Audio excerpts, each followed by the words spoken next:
What would happen if you took Ultrakill and you did a little... From the UI, to the writing, to the music, Don't Stop Girlypop is Y2K all the way through. But this game has an issue, one that can be found by asking two questions. What should a player know, and do they know it? Let's start with the most apparent example. Should a player know when they take damage? Most people would say yes. When you're injured in real life, you usually know. Intuitively, you would expect this in games as well. So how does DSG tell the player that they've taken damage? Well, there's a lot of things it does. There's a red semicircle around your crosshair, there's a brief scanline distortion on the screen, there's a light sound effect, there's a slight camera tilt, and the most prominent, a red vignette around the entire screen. These 5 things work together to inform the player every time they're injured. The idea seems to be that, by giving the player a lot of small signals, they'll come together and be something immediately noticeable. But in motion, problems start to show up, because there is a lot going on in this game at any given point in time. So much so that it can be hard to discern when these small things happen. For example, how many hits did I just take? You know what all the indicators are, so theoretically, you should know. But since they don't stand out very much, and you weren't planning to count them out, you probably don't know. The eventual death from this damage can feel like it comes out of nowhere. Like, what do you mean I took 7 hits? When? To understand how this could be improved upon, let's look at a similar game. When you take damage in Ultrakill, exactly 3 things happen. If you have it enabled, there's a slight screen shake. This sound plays, and the entire screen flashes. The screen shake is more stylistic than functional, but the flash and the sound effect are so pronounced that they're hard to miss. Granted, on more hectic levels, there can be times where it's hard to hear the audio signal, and definitely times where it's hard to see the flash. But those are more the exception than the rule. There's not usually enough going on for this to be easily missed. Not to mention, when enemies attack in Ultrakill, there's almost always prominent cues beforehand. So you know when you're about to be attacked, the feedback just confirms that you were actually hit. With DSG, almost every single encounter has an issue of being too hectic, because they all have at least a dozen enemies at a time. Those prominent visual and audio cues, distinct from everything else in the game, are nowhere to be found. Now, this alone isn't a huge issue. It's absolutely something a player could pay conscious attention to if they're struggling. Players also heal while they're moving, so if they bump into a smaller attack, it's not usually consequential. But there's other issues this game has in a similar vein, like the recoil. Should you know where you're looking in a shooter? Sparing exceptions like getting flashed, I think most people can agree that knowing where you're aiming is expected. Camera control is a really important part of 3D maneuvering, so it's been heavily standardized, which is why older games like Mario 64 feel really weird to control. In first-person games, recoil is commonly an exception to this expectation, sometimes tilting the camera upwards, sometimes shaking the screen, but usually returning to where it started. You can see this in FPSs like Quake, Doom, Ultrakill, Valorant, but you can also see it in non-shooters like Peak or Barony. And all of that's fine, because you don't have to actually keep track of where you're looking because it hasn't actually changed.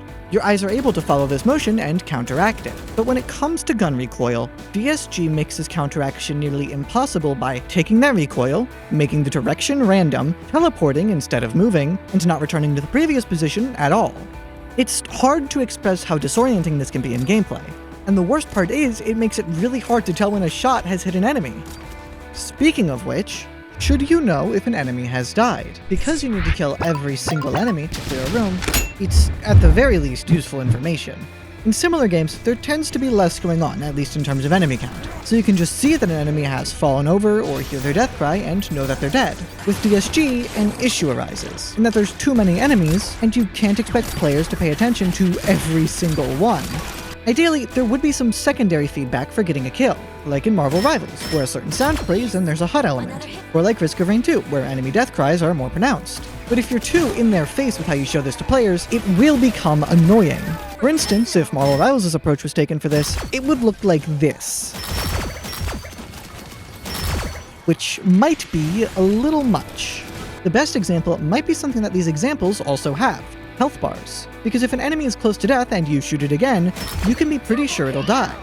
But in DSG, there is no UI element, there is no health bar, there is no explosions, or at least not death explosions. The only way you can check is if you can see the enemy and the star icon on it turns into a green heart, which is kind of fine if you know the enemy's location. Should you know where your enemies are? Since you need to kill them all to leave, then it shouldn't be a struggle to find them, because then they're not contributing to the fight, which means you're stuck for no reason.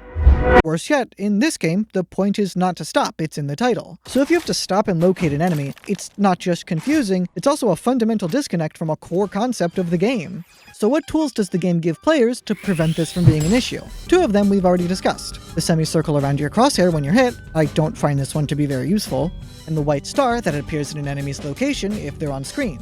There's also pink silhouettes that you can see through walls. And you'd think that a silhouette when they're not on screen and an icon when they are would make finding them a non-issue. But when you're at high speeds, the entire game starts to tint pink, the same color as the silhouette. Not to mention, a lot of this game is pink to begin with.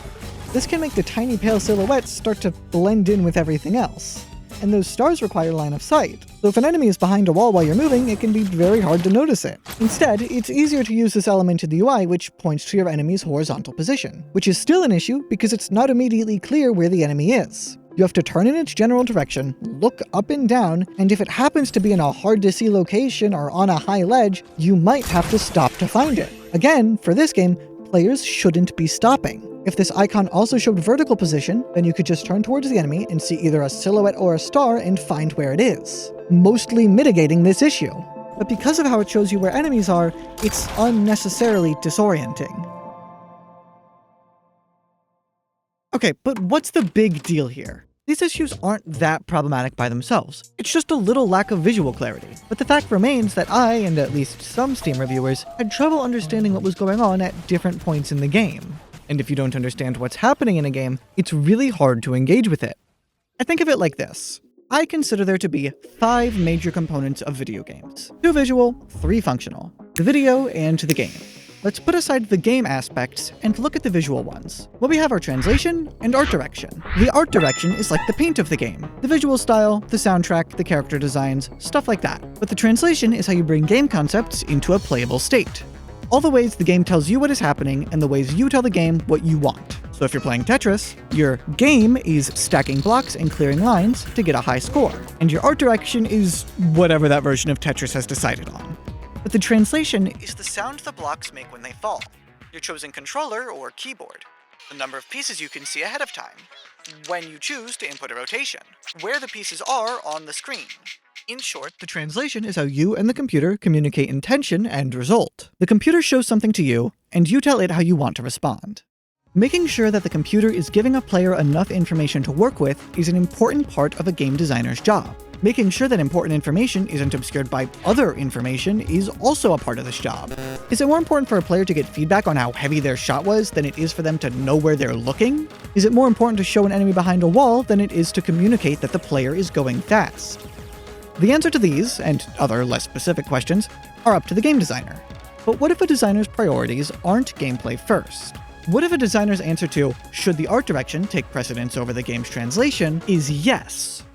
Well then, you would get a game that is all vibes. An incredibly prominent aesthetic, permeating all moments of gameplay so deeply that the layers of paint start to obscure what is actually happening in the game.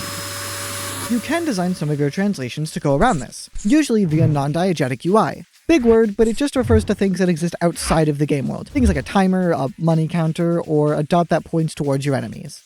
In the case of Don't Stop Girlypop, while it does have its important information accessible in some form, the issue is how much of your focus has to be used to notice and make use of this info, because the sounds are too quiet. The visual cues are too light.